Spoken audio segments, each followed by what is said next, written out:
Unajitambua katika kichwa chako? Hivi Kiduchu, unanitafutia nini mimi? Kwa mambo ambayo umeyafanya Kiduchu, nikwambie. Leo hii ulitakiwa uwe nyumbani kwenu. Usingetakiwa kuwa katika hii nyumba. Wewe kuwepo hapa ndani mpaka leo hii ni kuheshima tu ya marehemu baba yako. Nimeshachoka na mambo yako. Nimechoka na mambo yako. Inaongea mara ya mwisho.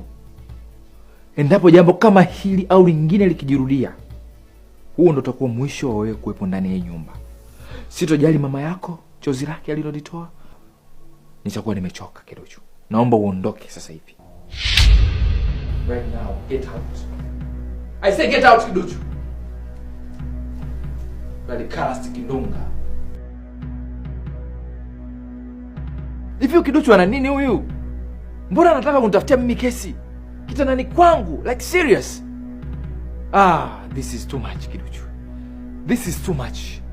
Ninasema ukirudia hii tabia, msaada wangu utaishia hapo.